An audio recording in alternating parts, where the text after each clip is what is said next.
Bala Tripura Sundari Ashtothram. I'm going to say all the meanings of the names. There are 108 names in the whole thing. It describes the qualities of Bala Tripura Sundari. Bala means a small young girl. So her form is usually like a very young girl, and she is holding a book in one of her hands, and she is holding a rosary in another hand, and one of the hands she is blessing us, and one of the hand it is down, means that the hand which is down means she is blessing us with all fortune, okay, and the hand which is up shows that she's granting us fearlessness. So Bala Tripura Sundari, when you see, she'll be like a small girl, probably anywhere up to 9 years of age, 9, 10 years of age, and very small girl. So Tripur means the most beautiful in all the three worlds. Tripura Sundari means the most beautiful in all the three worlds. So Bala Tripura Sundari is like a young, small little girl who is the most beautiful little girl in the whole of the universe. So whenever we are worshipping Bala Tripura Sundari, you have to imagine her in a very small form. And her higher form is Shodasi Tripura Sundari. Shodasi Tripura Sundari is 16 years old. Okay. So, and one of the things when we worship Divine Mother, it has been taught to us that every woman or every girl you see, whomever you see them as a form of Divine Mother. So whenever we see small girls, we worship. In India, after there is a special festival for worshipping Divine Mother, and in those special days, Divine Mother is worshipped as small girls. So all girls below 9 years are called, and we worship their feet, and we offer them prasad and gifts and everything. So this is to train our minds to look Divine Mother in every little girl, from a newborn girl to an old lady, in all forms. We train our eyes, we train our mind to see the Divine Mother. All right? So not only in just those pictures, but in real life. So from here we go. So Bala Tripura Sundari means the one who is very young, who is very small, and who is very innocent in her face. In one hand, she is holding a book, means when you look at her hand, you will feel she is blessing you with pure knowledge. Okay. The other hand, she is holding her rosary, means she is blessing you spiritually. When you look at her form and you meditate on her form, you will grow spiritually. And then the other hand is in a vertical position. She is blessing us with fearlessness. Then one of the hands is she is bestowing us all happiness. Okay. Now let's go to the names. The names are describing the quality. The first 10 names. Om Kalyani Namaha. It means the one who is the most benevolent. Om Tripuraya Namaha. It means she lives in all the three worlds. She is everywhere. She is present. She is pervading. Om Balaya Namaha. Balaya means she is like a small young girl, and all the small young girls, she is the one who is living. Om Maya Namaha. She is living in this world. She has created this world, and she has covered the world in a veil of ignorance, and she is called Maya. Om Tripura Sundari Namaha. Tripura Sundari Namaha means the most beautiful goddess in all the three worlds. Om Saubhagyavati Namaha. She is the most fortunate. All fortune is with her. Klim Karyai Namaha. Klim means, Klim is a bij mantra for attraction. So she is the one who is the source of attraction in this entire world. The whole world which we see works on the principle of attraction. So that principle of attraction is the Klim mantra. So that Klim mantra is Divine Mother. Om Sarva Mangalaya Namaha. Sarva Mangalaya means everything that is auspicious, everything that is good around us, it is all Divine Mother. Hrim Karyai Namaha. Everything that is spiritual around us, that is indicated by the mantra Hrim. So, Om Hrim Karyai Namaha. Om. Now let's go to the names 11 to 20. So, Om Skanda Jananyai Namaha. Skand is the name of her son. So, she gave birth to Skanda. Om Parayai Namaha. Para means paranormal. So whatever, she is beyond this normal. She is beyond the ordinary. So she is Paraya Namaha. Panchadasha Aksharyai Namaha. She is worshipped by a mantra which has 15 syllables. So that is Panchadasha Aksharyai Namaha. Om Trilokaya Namaha. She is pervading in all the three worlds. Om Mohanadishaya Namaha. She is manifesting everywhere in the form of attraction. Everywhere you see there is an attraction. So she is that. Sarveshwaraya Namaha. She is the one who holds all the opulences. Sarvarupinyai Namaha. She, in all the forms, she is the one. Whatever form we see in this universe manifested, everything, it is her. So true devotee of Divine Mother will start loving each and every being. For him, there is no good or no bad. Everything belongs to Mother. Everything belongs to Mother. So when we chant these 108 names, even if we understand the meaning of one name and we focus on that and meditate on that, it should generate that feeling in your heart. You start looking at everybody with more love. Because why? Because in every rupa, in every form, in every person, animal, man, woman, children, trees, birds, beasts, whatever you see, every form, who is it? It is Divine Mother. So, Sarva Rupinyai Namaha, Om Sarva Sanshobhanyai Namaha. Whatever action, Sanshobhan is actually means friction, but what it means, whatever actions is happening in the world, everywhere, there is something happening every second. There is a lot of agitation in the world, there is a lot of action happening. All this is happening is because of Divine Mother. So she is presiding in everything. She is the one. Om Purnaya Namaha. She is complete by herself. Om Navamudreshwaryai Namaha. Navamudra is 9 mudras, 9 hand gestures which are used in her worship. So Om Navamudrayai Namaha. Om Shivayai Namaha. Shivaya Namaha means she is the consort of Shiva. Shiva and Shiva. Okay, so she is Shiva. Shiva means she is the consort. She is the wife of Shiva. Now let's go to 21 to 30. So the 21st name was Shivaya Namaha, so which means that she is the wife of Shiva. Ananga Kusumayai Namaha. Anang means Cupid. As I told you, the entire world is based on the principle of attraction. There is attraction everywhere which causes the world to go. Now, the main principle, male-female attraction, is because of Cupid. It is told that Cupid has a bow and an arrow, and the arrow has 5 flowers, and those 5 flowers also have some significant names. Those 5 flowers are the ones which are causing the attraction. So those 5 flowers are basically, they point to our 5 organs, which is our sight. Actually, they're not organs actually. We call, they are like the sight, the hearing, okay? The sight, the hearing, the touch, the taste, and the smell. These are the 5 things which causes the feeling of attraction in our minds. These 5 things are actually represented by the 5 flowers which are in the Cupid's arrow. But here in this name it is said, Ananga Kusumaya Namaha. They are saying that attraction which is coming from the 5 flowers which are in the Cupid, from where have those flowers got their power to attract? That power of attraction is Divine Mother.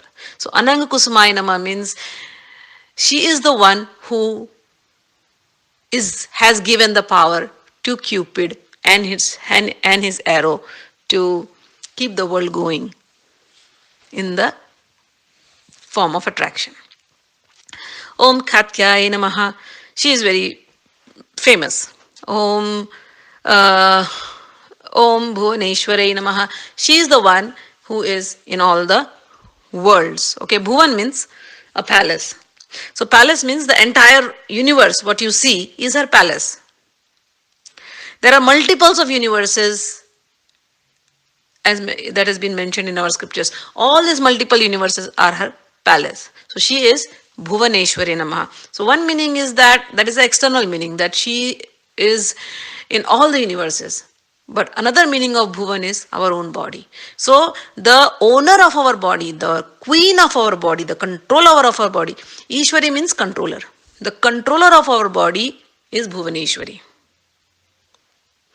Okay, so Om Bhuvaneshwari Namaha. So two meanings come from here. One is when we close our eyes and we think of our body belongs to Divine Mother. Similarly, our mind is also a house. Okay, so our mind also belongs to Divine Mother.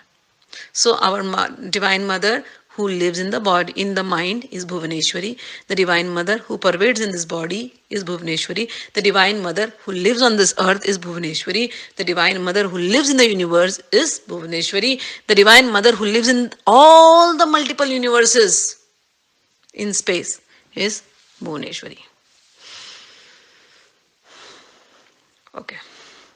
There is one name, Om Anangaya Namaha. Anangaya Namaha is again, she is Cupid, or she is the one who has made Cupid to keep the world going on so that the play of creation goes on for her own happiness. Om Japyaye Namaha. Japyaye Namaha means when we chant her name. Japa means chanting. When we chant her name, that japa, that chanting, her name is Divine Mother herself. So like when we are chanting these 108 names, all these names are Divine Mother herself.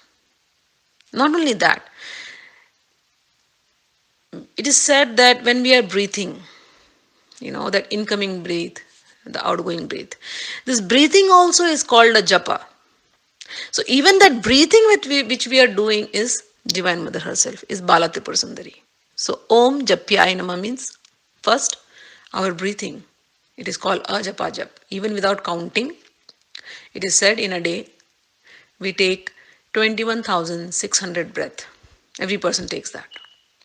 So this 21,600 breath is a japa by itself. And that japa is Divine Mother. So our breath is Divine Mother. And any other form of names, whichever we are taking, is Divine Mother herself. Even if we chant a mantra, it is Divine Mother herself. So 108 names if we are taking, it is Divine Mother herself. If we sing the Lalita Sahasranam Stotram, it is Divine Mother herself. So japa means chanting of her names. So Om Japyaya Namaha means she is the one who is in the chanting. Om Stavyaye Namaha. Stavan means praising her. So there are stutis, there are praises written for her. So all those praises is Divine Mother only. So if somebody very faithfully chants or even sings the praises, he is actually in connection with Divine Mother, because there is no difference between her and the stutis that we sing. Om Shrutyai Namaha. Everything that is heard, which is recorded in the Vedas or in the different books, whatever, all that is heard it's her only. Shruti. She is in the Shrutis. Okay. So when originally the Vedas means knowledge. Originally when the Vedas were spoken by Brahma, they were, the way they were stored or, they were taken further was through Smritis and Shrutis. So what it means is, when the Vedas were spoken, people heard it. So when you hear them, it becomes Shruti. And Smriti, when you keep it in your mind, it becomes Smriti. Okay?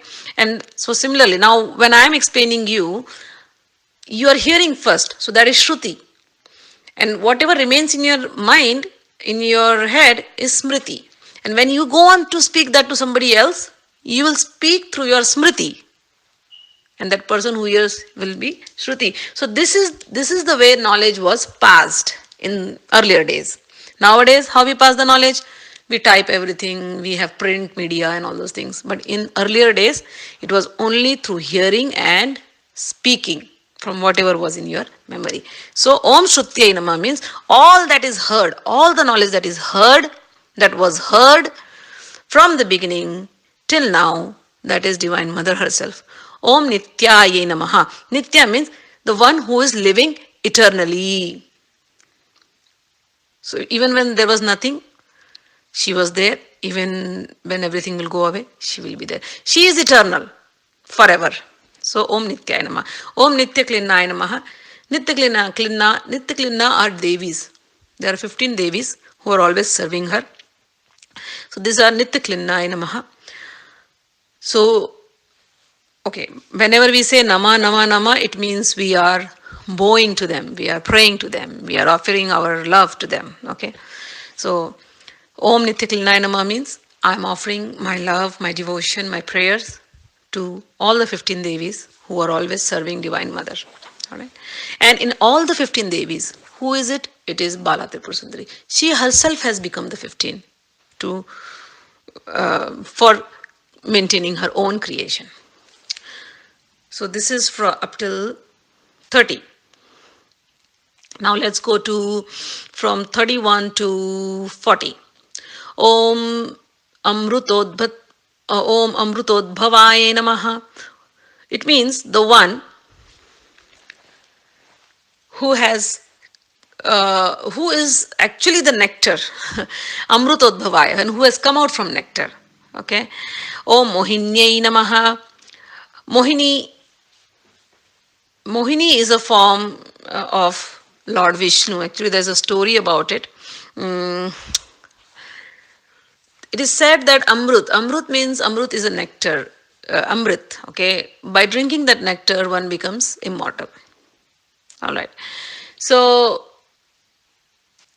the one who created this nectar, from whom all this nectar has come, by drinking which everybody will become immortal, that is Divine Mother herself. Okay.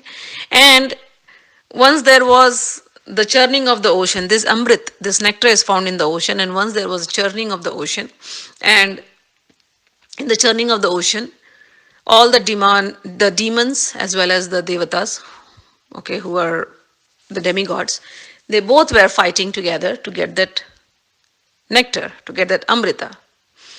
And it seems the pot went to the demons first, and the demigods got scared. Oh, if the pot goes to them, how will the demons will become immortal, and if the demons become immortal, then they will create a lot of problem in the world. So that time Lord Vishnu took a form of Mohini, okay, and he went to the camp of the demons, and he tricked them and brought out the pot of nectar from them and gave it to the devatas. So this was the little story. There's a detailed story, maybe sometime else. So that Mohini Shakti, Mohini is a female form. So Vishnu is a male, but he became a female, okay, to trick the demons. So that Mohini Shakti means, Mohini means attraction. That attraction, from where did that attraction come? It came from Divine Mother. So all the attraction, the most beautiful, the most attractive, whatever you see in the world, whatever you are attracted towards, that attraction is Divine Mother. She is Mohini.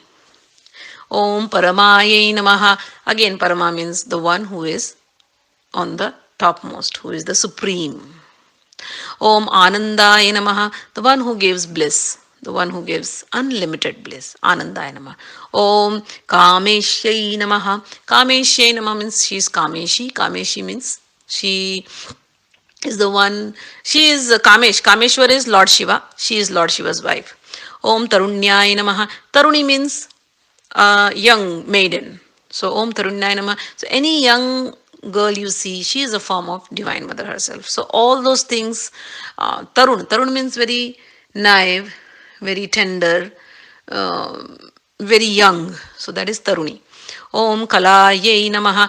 Kala means arts. All the arts that you see in the world has come out from Divine Mother herself. Om Kalavatte Namaha. Kalavatte means who possesses all the arts. All art forms in the world, be it be dance, song, painting, or anything, any creative art that you see. Everything, she is the one who holds it and she is the one who gives it. And she herself becomes that Kala, that art. Om Padma Raga Kiritanyai Namaha.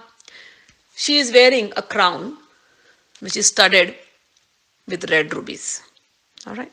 So this is till 40. Now let's go till 50. Om Sugamadynyai Namaha. Om Sarid Vinyai Namaha. Om Mantrinyai Namaha. Om Mantra Rupinyai Namaha. Sugamdinyai Namaha means the one who gives sukham. Sukham means pleasure, okay, and have both kind of pleasure, material as well as spiritual pleasure. Mantrinyani means she is the one who becomes her own minister. So everybody who is serving Divine Mother, they're all her ministers. But all this, who she herself has become these forms. Om Mantra Rupinyai Namaha. She is the one who is the mantra. So any mantra that you are chanting, the Shakti, the power in that mantra, the energy in that mantra is Divine Mother, Bala Tripura Sundari. Okay. Om Tattva Trayayai Namaha. Okay. So the essence, okay, 3 types of essence is there, all the tattvas. She is the one, Tattva Trayayai Namaha. Now there is a lot of meaning of Tattva Trayayai, but okay. Om, let me just go ahead. Om Tattva Trayayai Namaha, Om Tattva Mayai Namaha. There are tattva. Okay, so we described. So there are 3 tattvas that is mentioned, and Tattva Mayai Namaha. Tattva Mayai Namaha means she is the one who is the essence of everything. Tattva Trayayai Namaha. Now understand, what is the tattva? God is described by some as Brahma, by some as Bhagwan, by some as Shakti. Okay. So these are the different ways we describe. These are 3 tattvas. Okay. All those 3 tattvas is who? It's Divine Mother herself. It's like, say when you look at the sun, so there are three things to the sun. What are the 3 things? The sun's rays. So first you see the sun's rays, you say, okay, I feel the sun's rays is there. Now if it is clouded, you won't see the sun, but you might see the rays. It is little brighter because the sun is there. So you know that the sun is there. It is brighter because the sun is there. Why? The sun's rays are there. Okay, so first tattva is that sun's rays. That first tattva, sun's rays, is like the Brahma. Brahma is pervading everywhere. So that is the first tattva. Now when the clouds go away, you see the sun. That sun's disk, the disk of the sun, that is the second tattva. Okay, so that second tattva, and if somebody can get inside the sun and know about whatever is there in the sun planet, that is the third tattva. That is a knower of everything. Okay. So first is the sun's rays, second is the sun, and then knower of the whole planet. Similarly, so all this is an example to explain the tattva. Similarly, whatever we see has been created in this world, we know has been created. We don't know who is the creator. So we say, okay, this is all pervaded by Brahman. There is one energy which is making all this thing happen. That energy is called Brahman. That is the first tattva to be understood. That first tattva is Divine Mother herself. Then somebody who knows the sun, is like knowing the form. Okay, this was created by Divine Mother. So somebody points out, okay, this sun rays which you are seeing is from the sun. So whatever has been created, the creator is Divine Mother herself. And someone who sees the Divine Mother will see the Divine Mother, the entire thing is created by the play of Divine Mother and Shiva. So that is the third tattva. So knowing all these three together is knowing the three tattvas. There's another meaning for the tattva. It is three tattvas are Brahman or Brahma, Paramatma, and Bhagwan. Brahman, I explained you, it is spread everywhere. So one example I gave you was the example of the sun's rays. The second example is of Brahman is like knowledge. Knowledge is spread everywhere. Knowledge is not just in books. Knowledge is spread everywhere. Suppose if you take a piece of a cloth. Looking at the piece of a cloth, do you think there is some knowledge? Yes, there is a knowledge in there. You look at the piece of cloth, you touch it, you feel it. There will be one knowledge you will get by the sense of touch. You may know, oh, it's a woolen cloth, or it's a cotton cloth, or it's a silk cloth. That will be the first knowledge that will be revealed to you. Then you go further, if it is a cotton cloth, is it rough in texture or soft in texture? Okay, that is another knowledge that will come to you. Oh, if it is rough in texture, why is it so rough in texture? Why is it so thick in texture? Then you might see, oh, the threads are different. The softer cloth will have finer threads. The thicker cloth might have lesser threads. See? So from one piece of cloth, you can get so much other knowledge. So similarly, knowledge is spread everywhere. It is seen somewhere, it is in the unseen form somewhere, but it is there. Similarly, second example of Brahman is love. Love is everywhere. It manifests itself in different forms. The parent-child love, the friendly love, the master-servant love, the husband-wife love, love for the whole world, love for animals, love for trees, love for God.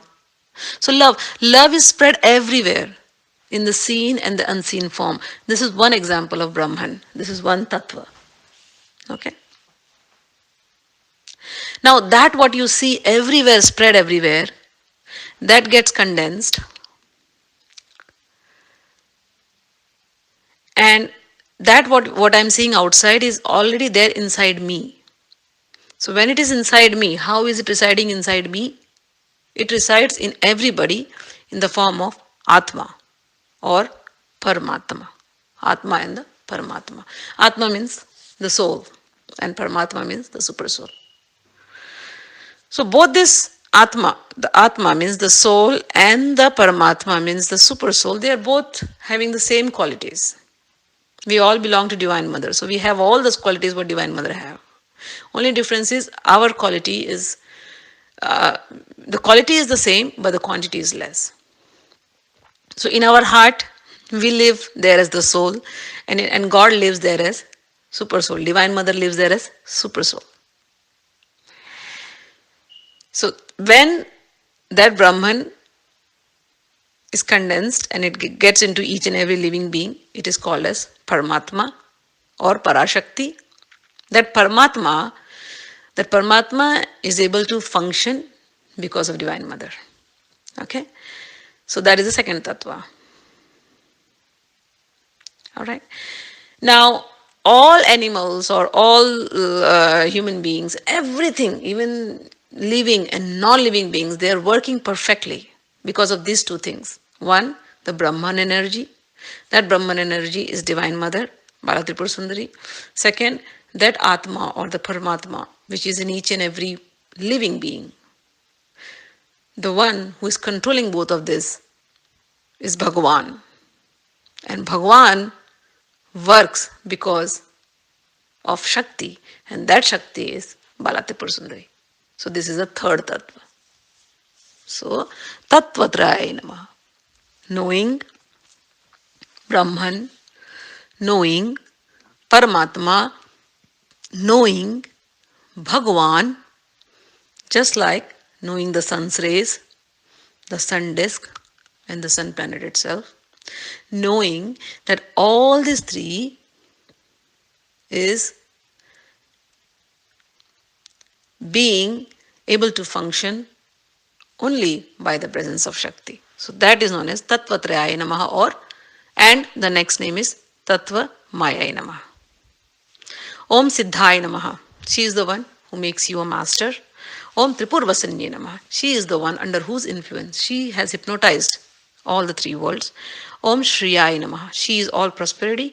Om Matyai Namaha. She is all intellectual things or intelligence in the world. So here ends the 50th name of Lalita Tripura Sundari. Pick up any name and meditate on them. That's how we understand Divine Mother.